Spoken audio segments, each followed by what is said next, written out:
I got my 2 cents. I ask you each week. Yeah, your two non-fungible cents. My 2 non-fungible cents. I ask you each week on my Instagram, Soz Talks Money, to give me your questions, and I will, unrehearsed, look at them and give you what's first thing that comes to mind. So thank you guys if you ask some questions out there. I see a bunch of questions as I look at my Instagram stories. I appreciate that you actually don't look at them, because I'll be honest. At first, I was like, "There's no come on." He has to look through them, but I've seen you kind of just been floored by some. Kind of like some came in while being doing the show. Oh well, good. Yeah, stuff. I don't Let's know. Hear it. Okay, so here we go. Here we go. Here we go. Here we go.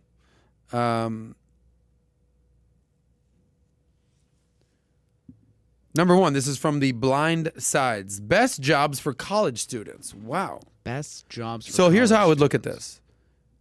Again, first thing that comes to mind. Best jobs for college students. Short-term versus long-term. Short-term, whatever just makes you money so you can get by in college, right? Yeah. I just need to make money. Cool, whatever it is.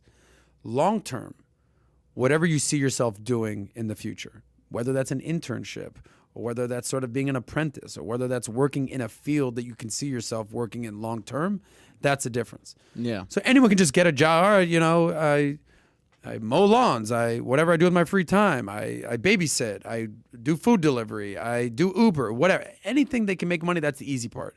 That's not complicated. The hard part is figuring out what you want to do long term. Yeah. And then focusing on that and doubling down on that. Even if you make less money interning, right? Yeah. That's my advice on that. Alred Kong says, how can one become wealthy in a third world country? Is there a possibility? Yes. Yeah? What is it? What's the possibility? Yeah. Or what's the how can you get solution? wealthy in a third world country? I mean, people get wealthy in third world countries, I assume, all the time. Yeah, I've never all the lived in a third time. world country, so I don't necessarily have an answer to this. I think there's a misconception that you have to live like in the States to be rich and successful. Like I disagree. I think it all comes down to like discipline and want and need. Yeah, there are more obstacles in third world countries, absolutely, but a lot of people in those countries are just they're obviously the government kind of makes you shove your head down and be like, but you can come. You don't have to come to the States to do that. Like you can't 100% do it. It all comes down to discipline and how much you want it and how, like, just using all your resources. Being resourceful. Being resourceful, 100%. I mean, you can run a business. You can non-fungible tokens. You know what I'm saying? Like, there's so many different avenues. When there's a will, there's a way. When Even there's if you're in a third will, world country. That's exactly it. Okay. Adam. There's David, a way. dominating today's Sozcast. Thank you for that. By the way, you are from Colombia. I am from Colombia. You're born in Colombia, Yeah, so born in you're Colombia. speaking My from entire experience. family is Exactly. there. Paul Zugra says, do you recommend using both a Roth IRA and a Roth 401k, or a pre-tax 401k, and why? Bro, I don't know what you're making. I don't know what you're doing, but you're on the right track. The fact that you're asking these questions and then you're doing at least one, if not two of them, is awesome. Anything with a Roth in the word is awesome. Okay, I'm telling you right now, because you can never get taxed again. Yeah. That's the whole thing with a Roth. Whether it's a Roth 401k or a Roth IRA, you know how much taxes you're going to owe when you retire, David? When you have a Roth? A cero. Ooh. A big old goose egg. That's a beautiful thing. Because if you have a 401k, which I have, no doubt, I'm going to owe taxes on that when retirement. But with the word Roth, just think no taxes long term. 401ks, deferred tax, you pay the taxes later. And Roth IRA is tax free. You pay the taxes now, never have to pay again, ever. The tax man's coming. We learned that with NFTs. Would you rather pay now or would you rather pay later? Let me try to get into my phone here to get these other questions. This episode Here we go. was brought to you in part by... What percentage of my paycheck should I automatically save? At least 10%. This is from At least 10. Ideally, Mishat. 20%, right? If you can get to 20, you're a G. Yeah. There were times in my life where this is when I was... No, so you're saying no lower than 10%. If you can. Some people If are you living can. paycheck to paycheck, but the goal is minimum 10%. Yeah. If you get to 20%, you're a G. Yeah. Some people I know that are just like, look, I want to retire early. They're saving 50% of their paycheck. If you can't, Yeah. pick a number. If it's 1% right now, start with that. Next month, get to 2. Yeah. All right? Next year, get to 5. Whatever it is, increase it. Increase it over time, okay? I love it. I love these kind of questions. People are thinking, how can I retire? What kind of investment accounts? How much should I be saving? This is what's up. Yeah. Again, less questions about instant gratification, more like, hey, how can I be set for later? yes. That's good. Yes. It's not about buying things, it's being able to do things. Yeah. That's what's up. M. Macri says, come to Toronto. No. I'm not going. I'm not going. That's an easy one. No. That's an easy one. All right, next. Lucas Morasso says, once you got 10K in saving, which percentage do you save in cash and which percent do you invest? I love that question. The 10% rule. Okay, you've got 10. Yeah. Again, you've got 10 grand saved. Now you're out of your paycheck, take 10% out. Now you start investing that. Now you're putting that to your 401k. Now you're putting that to your IRA. All right, if you got more than 10%, put 20%. It's all percentage of what you're comfortable with. But where you start now doesn't necessarily need to be where you're at 6 months from now, 12 months from now. I love where your mindset is at. Again, guys, half of money is knowledge. All right, cool. I know that I need a 401k.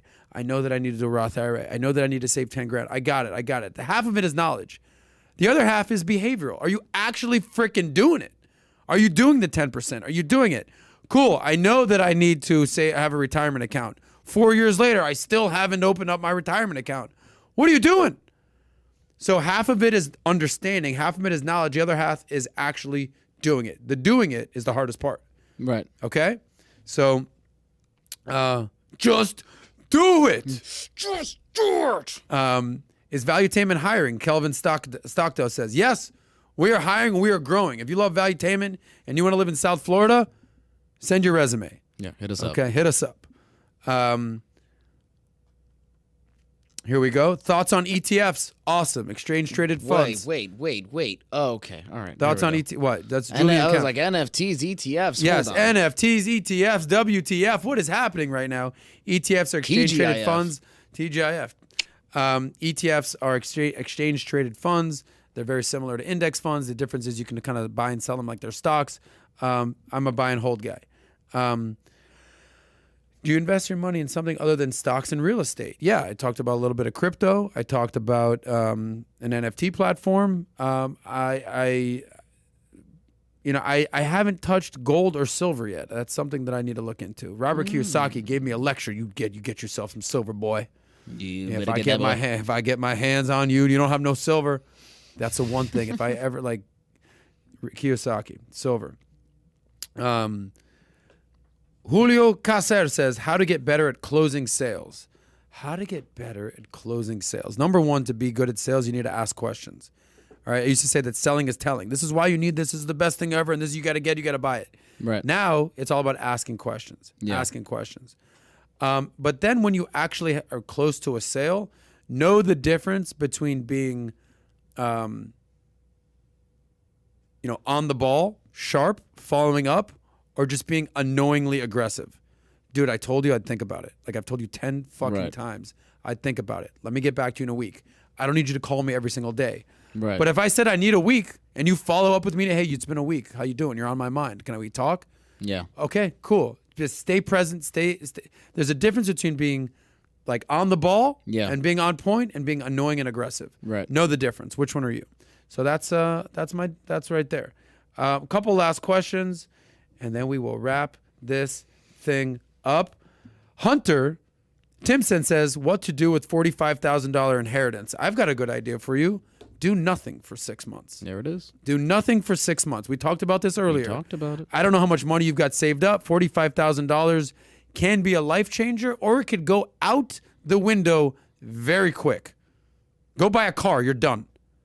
So this $45,000 can change your life if you're smart, and if you invest it and you save it and you do things with it that are long-term, or you can go have a great time and be done with it in a year. Yeah. Choice is yours. But I would wait 6 months before I do anything with that $45,000 inheritance. And respect to you for even asking that question. Hopefully you're listening to this advice. Last couple questions. Let's do this. Danny Lama says, in times of uncertainty, what do you recommend for stock market investors not to panic and cash out? I'll give you a personal story, and it's happened to me twice, and I would highly recommend it. I assume if you're asking this, you're younger, in your 20s and 30s, what have you. I would do nothing. I would understand that it's like a roller coaster, and the only time that you get hurt is when you jump off the roller coaster. Stay on. There's going to be dips, but then eventually the roller coaster will be riding on again. 2008 happened. People freaked out, sold. By 2010, the market was back. 2019, 2020 crash. By 2021, now we're at an all-time high. For sure. Ride the roller coaster, baby. Yeah. Keep your costs low and stay the course. Keep it simple. KISS methodology. Keep it simple, stupid. Talk is money. All we talk is money.